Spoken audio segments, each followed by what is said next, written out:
Job లేక ఇబ్బంది పడుతున్నారా? అయితే మెడికల్ కోడింగ్ మీకు మంచి ఆప్షన్. వెంటనే కాల్ చేసి కోర్సులో జాయిన్ అవ్వండి.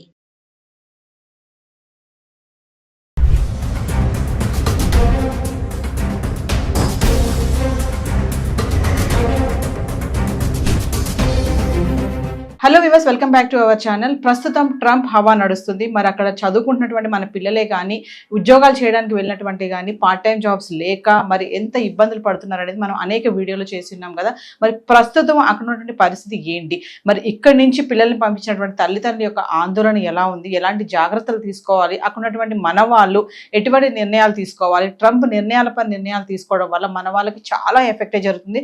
పార్ట్ టైం జాబ్సే కానీ, బర్త్ రేట్ సిటిజన్షిప్పే కానీ, మరి ఇంకా ప్రతి విషయంలో చూసుకుంటే మరి వీటిపైన ప్రస్తుతం మాట్లాడడానికి అమెరికాలో ఉంటున్నటువంటి ఎంఎన్సీ ఎగ్జిక్యూటివ్ వీరభద్ర గారు మనతో పాటు ఉన్నారు. Vote sir. నమస్కారం నవీన్ గారు. ఈ రోజున మీ ప్రశ్నకి జవాబు చెప్పాలంటే అమెరికాలో సిచ్యువేషన్ ఎలా ఉంది? అమెరికాలో సిచ్యువేషన్ వండర్ఫుల్గా ఉంది. అది ఇదే నట్షాల్. కానీ పాపం రీసెంట్గా ఇక్కడికి వచ్చిన స్టూడెంట్స్, కరెంట్గా ఇక్కడ చదువుతున్న పిల్లలు, వాళ్ళని ఈ ఆన్లైన్లో వీడియోస్ కానీ, ఇన్స్టాగ్రామ్లో వీడియోస్ కానీ, వాటిలో పెట్టే భయంకరమైన థంబ్నెయిల్స్ కానీ చాలా భయపెట్టేస్తున్నాయి. అలానే ఇక ఇండియన్స్ ఇక్కడికి రాకూడదు, ఇండియన్స్కి ఇక్కడ అవకాశం లేదు, ట్రంప్కి ఇండియన్స్ అంటే నచ్చరు, ఇలా ఏవేవో వీడియోస్ పెడుతున్నారు. అందులో ఏ మాత్రం నిజం లేదు. అమెరికన్ ఎడ్యుకేషన్ సిస్టంలో ఫారెన్ స్టూడెంట్స్ లేనిదే అది ఏ కాలేజీ నడవదు. అన్ని కాలేజెస్కి మీకు ఫారెన్ స్టూడెంట్స్ కోటా కానీ, ఎక్స్పెక్టేషన్ కానీ, లేదంటే వాళ్ళు మార్కెట్ చేసుకోవడం కానీ, ఇవి చాలా కామన్. వాళ్ళు లేకుండా అసలు లేదు అది. ఓకే, సో అది ఐవీ లీగ్ స్కూల్ అవనండి, మామూలు స్కూల్ అవనండి, ఏదైనా సరే ఫారెన్ స్టూడెంట్స్ అన్నిట్లోనే వస్తారు. ఇండియన్స్, చైనీస్ వీటిని డామినేట్ చేస్తారు. ప్రస్తుతం ఉన్న వాతావరణంలో because there is a new sheriff in town అంటారు. కొత్త పోలీసు వచ్చారు కాబట్టి కొద్దిగా హడావిడి చేస్తారు. ఈ హడావిడి టైంలో పర్టికులర్గా ఎఫెక్ట్ అయ్యేది ఎవరు? వారి గురించి మనం మాట్లాడుకోవాలి. ఆల్రెడీ ఎకనామిక్గా మంచి సిచ్యువేషన్లో ఉండి వాళ్ళ ఫీజులు, వాళ్ళ ఖర్చులు వాళ్ళకి కట్టుకోగలిగిన పిల్లలు ఎవరైతే వచ్చారో వాళ్ళకి ఏమి ఇబ్బంది లేదు. వాళ్ళు ప్రాబబ్లీ మంచి మంచి స్కూల్స్కి వెళ్తూ ఉంటారు and they are living happy.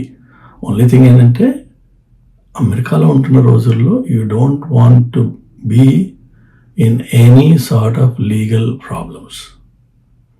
ఇప్పుడున్న పరిస్థితి ప్రకారం ఏంటంటే ఏ మాత్రం లీగల్ ఇష్యూ వచ్చినా వాళ్ళని వెంటనే పట్టుకుని డిపోర్ట్ చేసే అవకాశాలు ఉన్నాయి, చిన్న చిన్న ప్రాబ్లమ్స్ కూడా.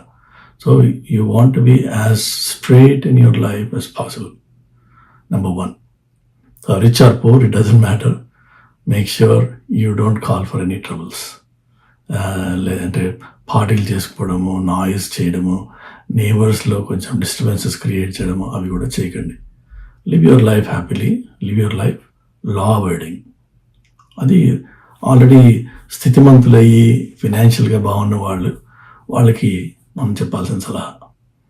ఇక ఇబ్బంది పడే వాళ్ళు ఎవరు అంటే ఈ ఆర్ట్ జాబ్స్ చేసుకుని వాళ్ళ అమెరికన్ స్టేని, ఎడ్యుకేషన్ని ఫండ్ చేసుకొద్దాము అని ప్లాన్ చేసుకుని వచ్చిన వాళ్ళు ఎవరైతే ఉన్నారో వాళ్ళకి కొంత ఇబ్బంది ఉంది.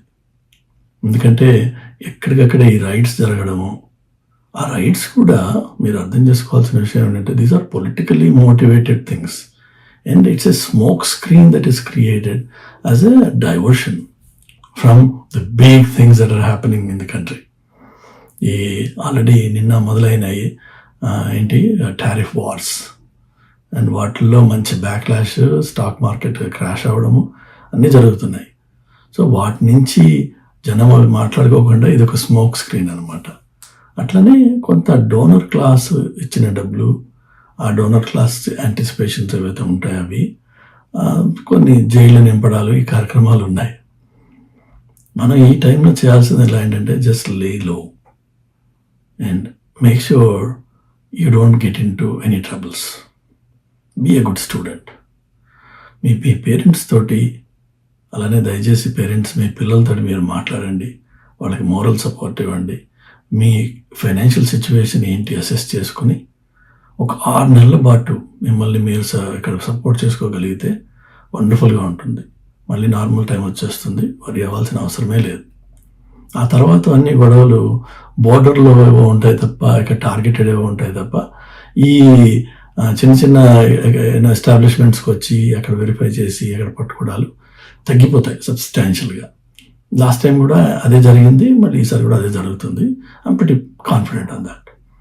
సో ఈలోపు మీరు చేయాల్సింది ఏంటంటే 4 నెలల పాటు 5 నెలల పాటు మీరు ఇంట్లో ఉంటున్నట్టయితే, వేరే ఆర్ట్ జాబ్స్ చేయకుండా మీకు అడిషనల్ టైం వచ్చినట్టయితే, దయచేసి మీ మీద మీరు ఫోకస్ చేసుకోండి. చక్కగా ఏదైనా డేటా అనాలిసిస్ స్కిల్ అటు గూగుల్లో జీసీపీలో కానీ, ఏడబ్ల్యూఎస్లో కానీ, మైక్రోసాఫ్ట్ వెబ్సైట్లో కానీ వెళ్ళి ఒక స్కిల్ బిల్డ్ చేయండి. మీకు మీ కాన్ఫిడెన్స్ డిఫరెంట్గా ఉంటుంది. మీరు స్కూల్ అయిపోయి బయటకు వచ్చినప్పుడు you will be in a different zone all together. So ఈ నెగిటివ్ టైంని మీరు పాజిటివ్గా కన్వర్ట్ చేయండి. You will be winner out of this. అది నా సిన్సియర్ అడ్వైస్ టు యూ. అట్లనే పేరెంట్స్, ప్లీజ్ మీ పిల్లలతోటి ఎంత ఫ్రీక్వెంట్గా వీలైతే అంత ఫ్రీక్వెంట్గా మాట్లాడండి, ఆనెస్ట్గా మాట్లాడండి. మేక్ ష్యూర్ వాళ్ళకి ఏ రోజున కూడా మోరల్ సపోర్ట్ లేదనే వాళ్ళు ఒంటరితనము ఫీల్ అయ్యే అవకాశం లేకుండా చూడండి వాళ్ళకి. ఒకవేళ వర్స్ట్ కేసు మీరు ఏమీ చేయలేము అనుకున్నట్టయితే మీరు ఇండియాకి వెళ్ళిపోండి. ఒక లాజికల్ బ్రేక్ తీసుకుని, మీ క్రెడిట్స్ మీకు ఎక్కడికి పోవు. 1 year బ్రేక్ తీసుకుని కొంత ఫైనాన్షియల్గా మళ్ళీ సాలిడిఫై అయ్యి మళ్ళీ వెనక్కి వచ్చి మీరు కంప్లీట్ చేసుకోవచ్చు. అది చాలామంది అమెరికన్ పిల్లలు చేస్తుంటారు ఇక్కడ. సెబాటికల్ అని, ఫారెన్ స్టడీస్ అని, యూరప్కి వెళ్ళడం చాలా ఇష్టం ఉంటుంది ఇక్కడ అమెరికన్ పిల్లలకి. అది అలానే హై స్కూల్ అయిపోయాక చాలామంది బ్రేక్ తీసుకుంటారు. సో అదే మెయిన్ డిఫరెన్స్ కూడా అమెరికన్ స్టూడెంట్స్కి ఇండియన్ స్టూడెంట్స్కి ఏంటంటే, మనమేమో మోసలో అది 12 years school, then 4 years under grad, then you come to do masters year. కంటిన్యూస్గా మీరు స్టూడెంట్గానే ఉంటారు. అమెరికన్ పిల్లలు ఏంటంటే 12 years స్కూల్ అయిపోయాక చాలామంది ఒక 2 years బ్రేక్ తీసుకుంటారు. వాళ్ళు ఏదైనా వర్క్ చేస్తారు, they explore life or they travel. So ఆ ఫ్రీడమ్ వాళ్ళు దాన్ని ఫుల్ పొటెన్షియల్గా దాన్ని వాడుకుంటారు. మనం చేయం ఆ పని. అందుకని మీకు చూస్తే వాళ్ళ లెవెల్ ఆఫ్ మెచ్యూరిటీకి మన ఇండియన్ స్టూడెంట్ మెచ్యూరిటీకి తేడా ఉంటుంది. బికాజ్ వాడికి కొంచెం లోకజ్ఞానం ఉంటుంది, మనకి లోకజ్ఞానం ఉండదు. మన అమ్మ నాన్నల ఏది చెప్తే మనకి ఏది కావాలంటే వాళ్ళు అవన్నీ ప్రొవైడ్ చేస్తారు. కాబట్టి మనకి కష్టం నష్టం అంటే తెలియకుండా పెరిగిన పిల్లలు మీరు. So all you have to do is assess your situation. ఫైనాన్షియల్గా మీకు కేపబిలిటీ ఉంది, ఒక 6 నెలల పాటు మీరు కొంచెం లో and don't do anything stupid, anything illegal ఉండగలిగితే మీరు 6 నెలలు మీ మీద మీరు ఫోకస్ చేసుకుని become a better student and do something with any skill. Data analysis చాలా హాట్ స్కిల్గా ఉంది, అది ఇంకా హాట్ అవుతుంది. దాన్ని చేయండి. మీకు ఆన్లైన్ రిసోర్సెస్ వాడుకోండి. బట్ పేరెంట్స్తో రెగ్యులర్గా టచ్లో ఉండండి. అలానే పేరెంట్స్ మీరు కూడా టచ్లో ఉండండి. And end of the day ఈ ఫేజ్ ఇది ఇట్స్ ఎ టెంపరీ ఫేజ్. ఇది పాస్ అయిపోతుంది, మళ్ళీ నార్మల్ లైఫ్కి వస్తుంది. And again you will go back. అట్లానే వెకేషన్ టైం వచ్చినప్పుడు వీలైనంత మటుకు ఇంటర్న్షిప్స్ కోసం అప్లై చేయండి. మీ సీనియర్స్ రాని వాళ్ళు, ఫెయిల్ అయిన వాడు ఎవడో చెప్తారు, అవన్నీ మనకి రావరాబాయి ఓన్లీ అమెరికన్స్కి వస్తాయి. నమ్మకండి ఆ మాటలు. అందరికీ అవకాశాలు వస్తాయి. కమ్యూనికేషన్ మీద వర్క్ చేయండి. చక్కగా మీరు ఇంగ్లీష్ మాట్లాడండి. మీరు ఇంగ్లీష్కి బాగా స్పీకింగ్ కంట్రీలో ఉన్నారు కదా. So you have to be fluent in English. You should be able to express your self in English clearly. మన దేశీ ఇంగ్లీష్ నుంచి బయటపడి English so speaking versus talking అని నేను అంటుంటాను అన్నమాట, తేడా అది. So try to speak English, not just talk in English. That's a huge difference between the two. అంతే. ఈ సింపుల్ ఫార్ములా మీరు ఫాలో అవ్వండి, then you will be happy again. ఈ బయట ఈ నాయిస్ని కొంచెం తక్కువ అటెన్షన్ పే చేయండి.